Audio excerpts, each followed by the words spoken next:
tapi juga ada pengalaman iman. Jadi tidak sekedar hari ini saya makan, hari ini saya bangun, hari ini saya keserempet kendaraan, hari ini ban saya kempes, bukan sekedar itu. Tetapi pengalaman itu bisa saya tuliskan di sekitar, bisa menggunakan akal budi. Jadi Bapak, Ibu, Mas, Mbak, penguatan pertama-tama bagi orang yang secara akal budi berfungsi normal. Mohon maaf kalau kata-kata saya tidak pas ya, tetapi gagasannya bagi Anda yang berfungsi normal, artinya Anda tahu sebagai orang saya harus terlibat, sebagai orang saya harus berteman, sebagai orang saya harus bekerja. Maka orang itu yang bisa menerima penguatan. Kalau orang itu stroke, apakah dia boleh menerima syarat penguatan? Atau dia koma, apakah boleh menerima syarat penguatan? Enggak, karena fungsinya sedang tidak berjalan normal. Maka yang boleh menerima orang yang modal dasarnya akal budi sedang berfungsi normal, gitu ya. ODGJ boleh nggak menerima sakramen penguatan? Boleh nggak? Enggak, karena dia sedang ODGJ. Maka kalau mau menerima sakramen penguatan, ODGJ-nya harus diselesaikan dulu, baru terima. Kata dia. Tapi orang ODGJ boleh menerima sakramen minyak suci nggak? Boleh, karena urusannya dia mau meninggal. Tapi kalau mau penguatan, dia tidak boleh ODGJ. Ada yang ODGJ? Nah, itu berarti bisa menggunakan akal budi. Lalu berikutnya 7 tahun ke atas. Tetapi Bapak Ibu tadi sebelum bertanya, loh Romo, ternyata penguatan boleh diterima 7 tahun ke atas. Betul, tetapi 7 tahun ke atas itu gaya Eropa.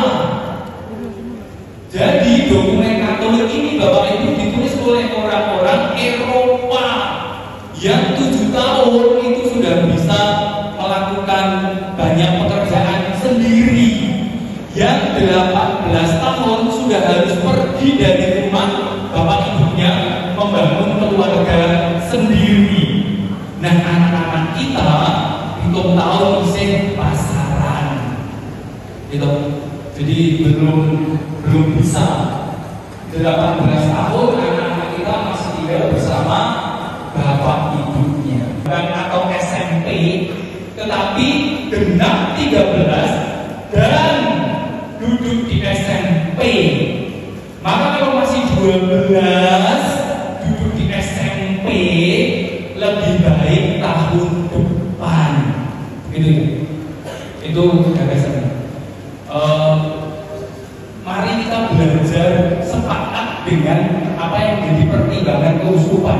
Saya yakin keuskupan menulis ini sudah ada orang-orang pinter dari ahli psikologis dan tumbuh kembang anak di belakangnya. Maka tidak perlu kita pertanyakan. Kalau Anda ada ahli psikologi di sini dan tidak menerima ini, tolong jangan berdebat saya di sini. Mengapa?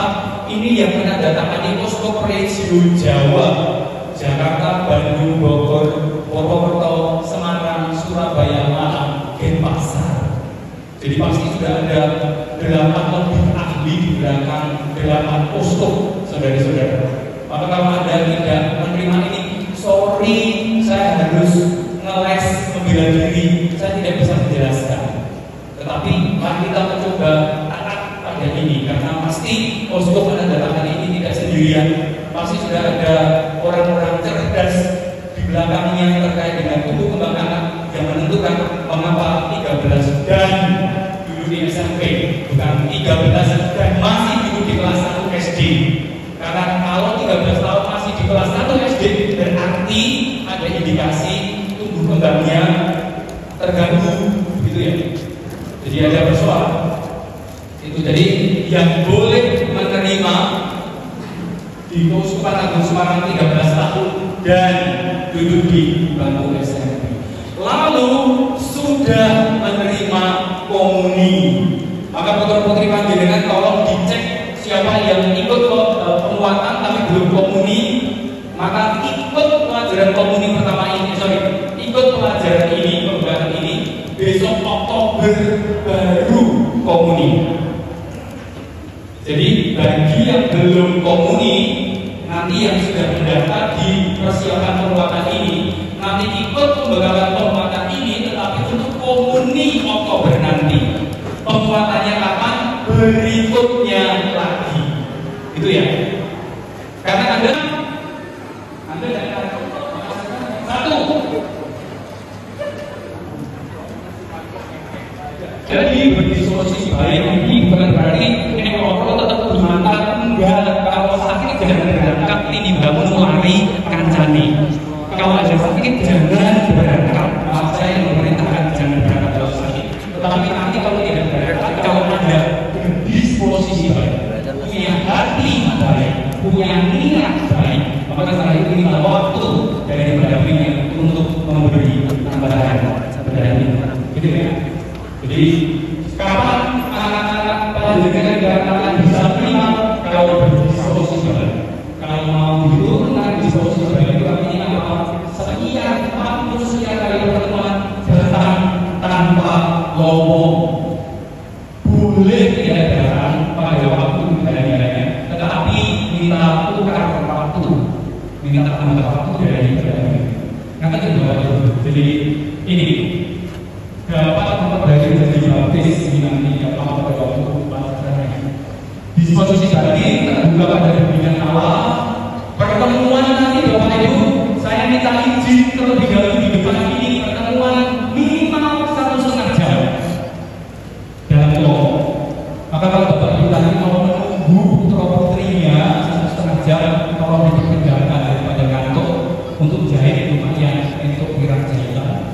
Kalau masak lumayan untuk pirang pesanan. Jangan dijumlah putra putri panggilan sudah begitu. Bisa ditinggal ini ya, tinggal saya baik utamanya terbuka pada bimbingan berdasarkan ini hadir secara teratur. Nanti kami akan membantu supaya mereka kenal jati diri sebagai orang Katolik atau itu apa. Dengan tolong diminta hafal rumus tobat. Kalau kita tobat prapaskah, tobat Advent, biasanya saya akan mengatakan langsung saja Kudus. Yang ada itu tobat Advent dan prapaskah. Tetapi kalau ini syarat bahwa putra putri panjenengan kenal tradisi Katolik, maka nanti ketika mengaku dosa mereka harus ingat apa yang harus dilakukan urutannya, mulai dari jengkel dulu, lalu minta pada pastornya Romo berkati saya. Lalu setelah itu Romo ini pengakuan dosa saya yang terakhir setelah sebelum ini belum pernah mengaku dosa. Dosa-dosa saya adalah saya lupa, dan dosa-dosa yang sudah saya lupakan juga ini nggak pas Bapak Ibu, maka dosanya apa? Dicatat gitu ya.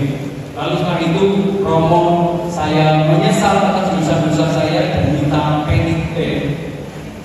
penitensi yang berguna bagi saya. Harus hafal.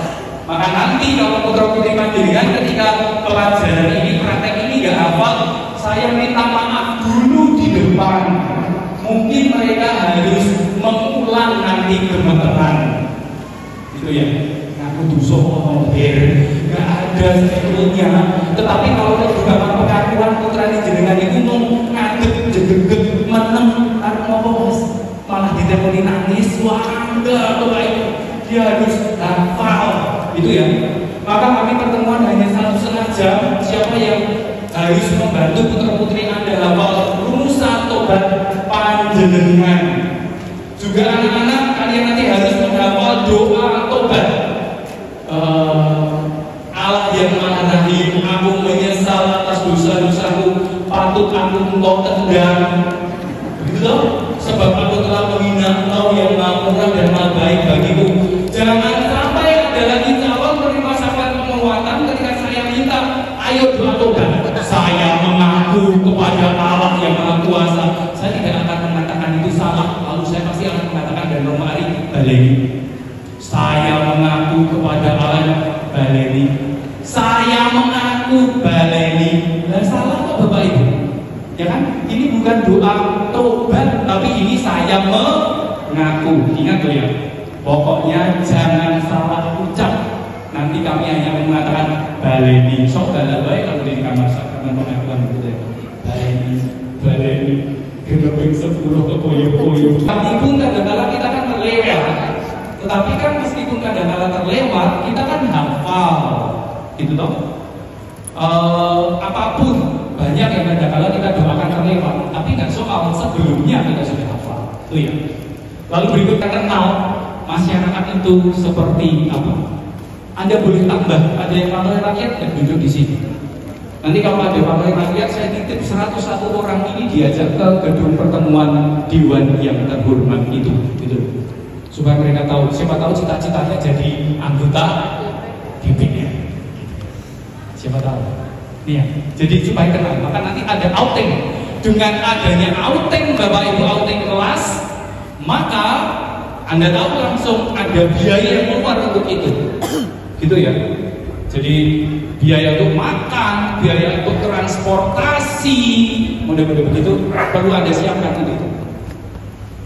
Lalu perayaan liturgi, maka nanti putra-putri panjenengan akan kami ajak mengenal adorasi dan meditasi keisi. Kalau Ekaristi mungkin sudah.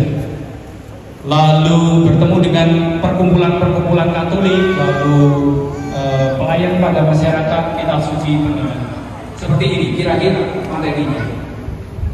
Ada yang jelas? Oke. Nah ini yang kami cita-citakan Bapak Ibu. Mengapa kami perlu mendampingi sekian banyak waktunya? Satu, supaya putra-putri panjenengan setia dalam doa, ibadah dan Ekaristi. Harapannya setelah pertemuan 49 kali ini kira-kira sampai Oktober, putra-putri panjenengan semakin senang berdoa, semakin senang ikut ibadah, semakin senang Ekaristi. Maka kami mengundang ketua-ketua lingkungan. Mengapa? Supaya ketua-ketua lingkungan perso.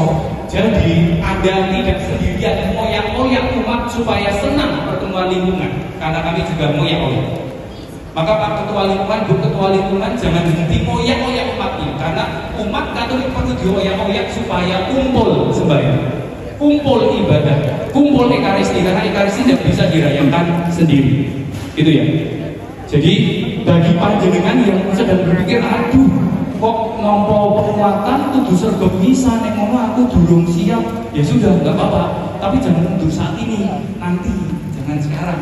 Malu dong kalau mundurnya di kerumunan banyak. Mundurnya nanti ketika sudah pulang pamitan pada panitia. Ya, aku belum siap dosa ini, belum siap aku nek kon sergap misa, aku belum siap nek kon pertemuan lingkungan, gitu ya. Belum siap aku nek kon mimpin sembahyang, gitu ya. Nanti katakan bisa, jangan bisa. Pribadi yang senang hidup berjemaah, tegese senang kumpul. Gitu ya. Jadi harapannya putra-putri panjenengan yang sudah merasakan penguatan dioyak-oyak Bapak Ibu nanti. Dan ini menjadi hak apa itu namanya yuridis Gereja Katolik untuk para ketua lingkungan. Maka Anda jangan takut ngoyak-oyak warga lingkungan, apalagi yang sudah menerima sakramen penguatan. Ayo kegiatan, ayo misa, ayo latihan kur. Suaraku fals ora apa-apa sing ngerti melu gitu ya. Kalau nanti bulan Oktober nanti mereka nggak hadir, bagaimana ya? Ya, kosong.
tak sanggup sendiri. Kuatkanlah duka dan kesesakan di hati. Hari ini akan berganti, esok hari menjadi sukacita dan berkah turun atas kami.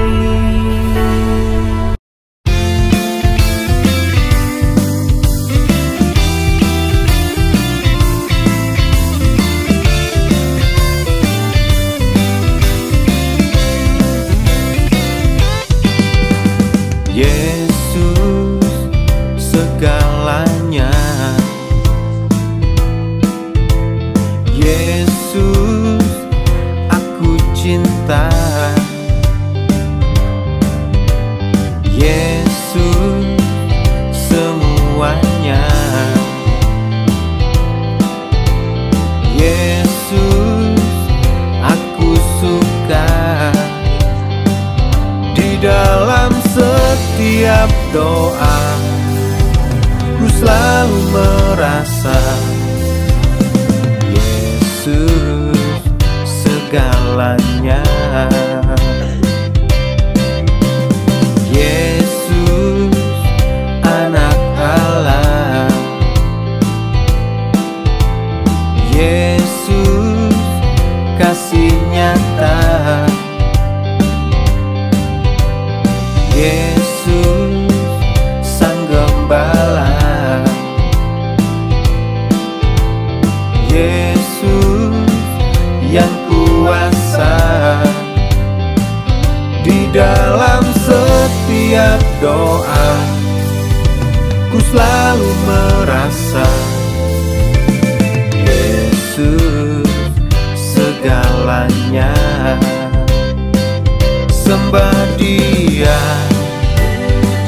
sembah Dia.